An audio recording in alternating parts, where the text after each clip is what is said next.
So I wanted to show you another hip opener. This one is fairly challenging, so I would recommend working on the other hip openers before this one if you're tighter in the hips.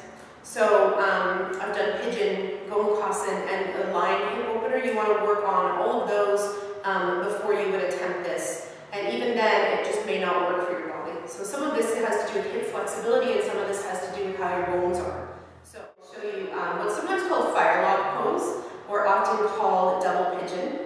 And I'll show you that. So again, we're going to start in Dandasana, which is the foundation of our seated postures.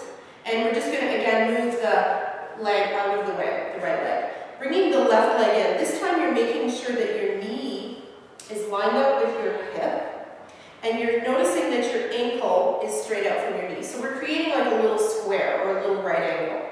Then you're going to go ahead and take the top leg, bring it over. Now, if when you do this, your knee is way up in the air here, this is not suitable for you. You need to go back and do the other hip openers because this could be hard on your knee and your ankle if you push here.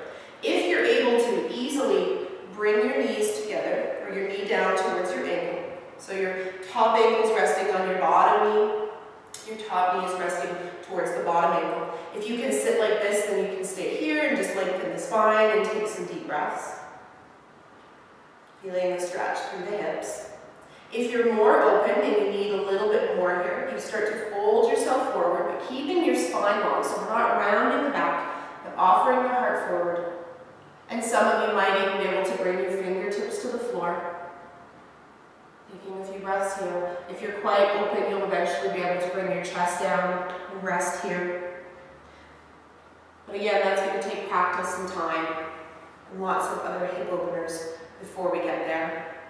So to come out of this, you're going to gently lift up and swing the leg out, being mindful. And we'll come back into Dandasana. Sitting up tall again, opening the heart, and then doing the other side. Moving your left leg out of the way, bringing the right leg in. Knee is relatively in line with your hips, making a square, bringing the ankle in line with your knee, and then gently bringing the top leg over.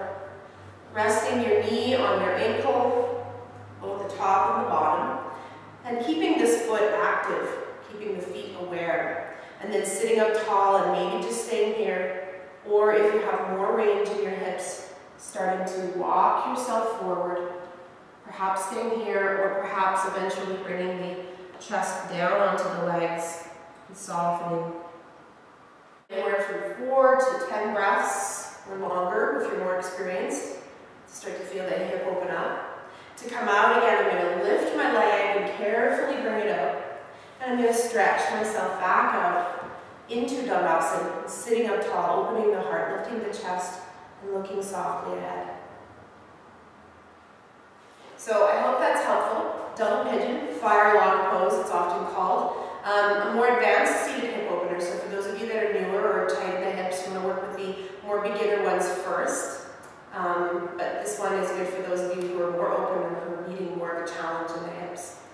If you found this video helpful, take a moment to give me a little thumbs up below. Hit the thumbs up button, the like button. Maybe leave me a comment letting me know what kinds of videos you'd like to see, or if you have any questions. And maybe hitting the subscribe button, the yellow subscribe button. If you're watching this on Facebook, then please, if you want to add a request, hit the discussion button up on the top. There's a little discussion tab. Hit that and then let me know what kinds of videos you'd like to see or questions that you have. Thank you. Namaste.